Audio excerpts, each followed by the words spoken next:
Hello दोस्तों। इस video में हम बात करेंगे नाबार्ड की, जिसका कि पूरा नाम है national bank for agriculture and rural development. तो बच्चों, नाबार्ड से पहले जो एग्रीकल्चर सेक्टर है उसको लोन देने का जो काम है वो आरबीआई डायरेक्ट अपने पास रखती थी। और आरबीआई ने दो तरीके से, एक तो उसने क्या किया था, जो लैंड डेवलपमेंट बैंक है और कोऑपरेटिव स्टेट कोऑपरेटिव सोसाइटी के थ्रू ये एग्रीकल्चर सेक्टर को लोन देती थी। बाद में क्या किया कि एक और ऑर्गेनाइजेशन बनाई जिसको कि हम जानते हैं agriculture refinancing development corporation, ARDC।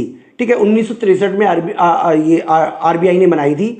और ये जो है, और ये जो कॉर्पोरेशन है ARDC, ये बैंक एग्रीकल्चर सेक्टर को लोन देने का काम करता था।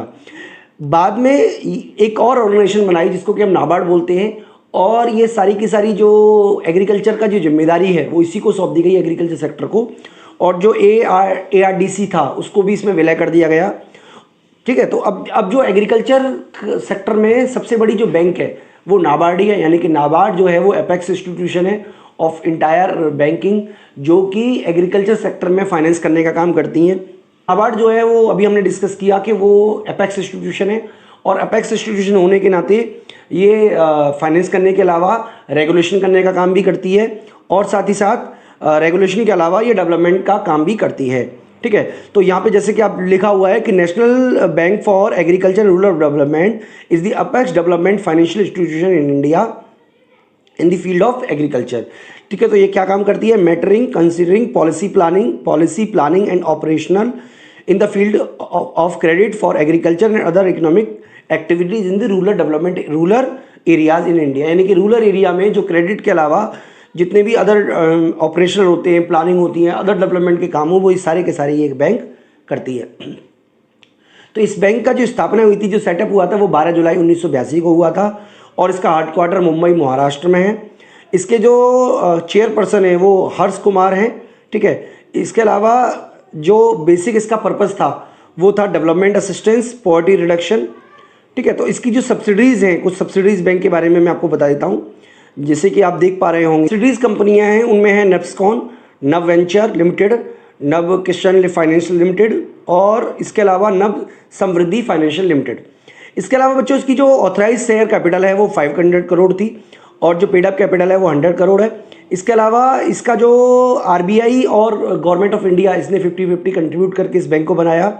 इसके अलावा जो आरबीआई है वो थ्री नॉमिनी अपॉइंट करती है, जो सेंट्रल बोर्ड ऑफ डायरेक्टर के डायरेक्टर होते हैं, जो as a member of board के रूप में काम करते हैं नाबार्ड के। और इसके अलावा एक डिप्टी गवर्नर जो है आरबीआई का is appointed as a chairman of NABARD. यानी कि जो डिप्टी गवर्नर होंगे वो इसके चेयरमैन होंगे। अगर आप बात करें फंक्शन की, तो जैसा कि हमने ऑलरेडी डिस्कस किया था कि एक तो इसका क्रेडिट फंक्शन होता है। तो क्रेडिट फंक्शन में ये पहला काम करता है रीफाइनेंस फैसिलिटीज़।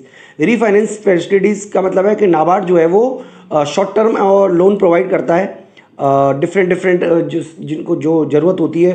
मतलब ये डायरेक्ट किसानों को लोन नहीं देता, बल्कि उन ऑर्गेनाइजेशन को लोन देने का काम करता है जो एग्रीकल्चर सेक्टर को लोन देती है। ठीक है, तो ये आप याद रखिएगा। ठीक है, तो ये बेसिकली उन बैंकों या उन कोऑपरेटिव बैंकों को फाइनेंस करता है, रीफाइनेंस करता है, जो कि एग्रीकल्चर सेक्टर को लोन देती हैं। ठीक है, जैसे कोऑपरेटिव बैंक हो गई या आरआरबी हो गई, इस तरीके की बैंकों को। तो इसके लिए क्या करता है? Making of agriculture product.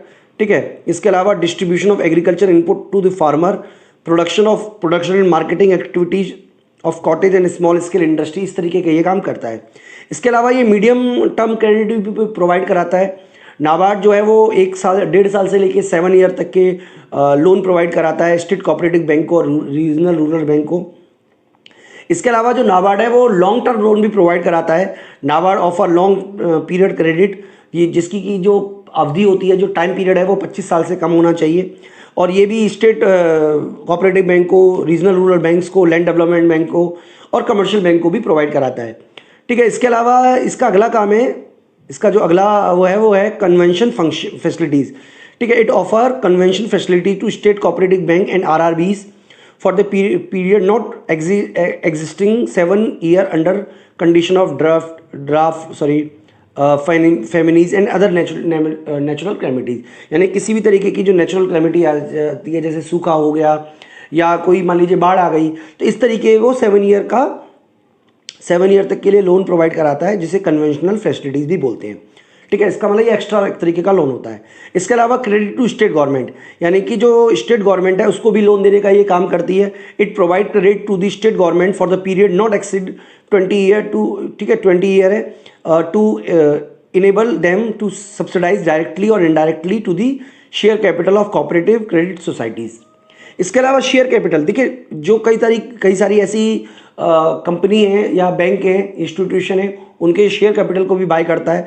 NABARD subscribe the share capital और invest the security of any institution concern with the agriculture rural development, यानी कि जो रूरल डेवलपमेंट से जुड़ी हुई ऑर्गेनाइजेशन है, इंस्टीट्यूशन है या कोई बैंक है, उनके शेयर कैपिटल को भी ये बाय करने का काम करता है, ताकि उसके जो उस बैंक को फाइनेंस की प्रॉब्लम ना हो। इसके अलावा बच्चों रेगुलेटरी फंक्शन भी ये करता है, यानी कि जैसे आरबीआई जो है वो कमर्शियल बैंकों को रेगुलेट करता है, बाकी की भी बैंकों को रेगुलेट करता है, इसी तरीके से एग्रीकल्चर बैंकों को रेगुलेट करने का काम नाबार्ड करता है। तो the banking regulation act 1949 empower NABARD to undertake inspection of cooperative societies other than primary cooperative society and RRBs। तो इनको इंस्पेक्शन करने का काम भी ये कर सकता है। इसके अलावा हमें ये भी समझना है कि एनी RRB और cooperative society seeking permission to open a branch will have to forward it application to the reserve bank through NABARD, यानी कि रिजर्व बैंक के थ्रू, ठीक है, नाबार्ड के थ्रू ही एप्लीकेशन रिजर्व बैंक के पास जाती है। The RRB and cooperative bank submit their return to the reserve Bank, ठीक है, in expect to finish copies with such return to NABARD, यानी नाबार्ड को भी कॉपी सबमिट की जाती है। इसके अलावा NABARD has been grant power to call of any information of statement from the cooperative banks and RRB, यानी कि जरूरत पड़ने पर किसी भी कोऑपरेटिव बैंक से जो इन्फॉर्मेशन है ये बैंक जो नाबार्ड है वो कलेक्ट कर सकता है। कई तरीके के काम करता है डेवलपमेंट फंक्शंस में, जैसे कि हम देख पा रहे हैं। It formulate credit plan, build instruction, promotes research and technology and introduce innovations in credit delivery mechanism and focus on skill upgradation on beneficiary and client bank. ठीक है, तो ये भी आपको समझना पड़ेगा कि अपने क्लाइंट बैंक के लिए क्या क्या काम करता है। क्रेडिट प्लान बनाता है, बिल्ड इंस्ट्रक्शन क्रिएट करता है, प्रमोशनल रिसर्च का काम करता है, टेक्नोलॉजी का, ठीक है, इस तरीके से सारे काम नाबार्ड करता है। इसके अलावा नाबार्ड जो है वो कोऑर्डिनेट करता है the operational of rural credit agencies, यानी कि कई सारी रूरल क्रेडिट एजेंसी है, जैसा कि अभी हम अपने वीडियो में डिस्कस भी कर चुके हैं, या उन सब में कोऑर्डिनेट करने का काम भी यही करता है। किसके साथ कोऑर्डिनेट करता है? गवर्नमेंट के साथ, आरबीआई के साथ, इस तरीके से। इसके अलावा ये बैंक जो है वो ट्रेनिंग या रिसर्च का काम भी करता है। तो बच्चों इस तरीके से हमने नाबार्ड के काफ़ी सारे कामों को डिस्कस किया। मुझे उम्मीद है कि आपको नाबार्ड बैंक के बारे में डिटेल समझ में आ गई होगी। इस वीडियो में इतना ही। Thank you.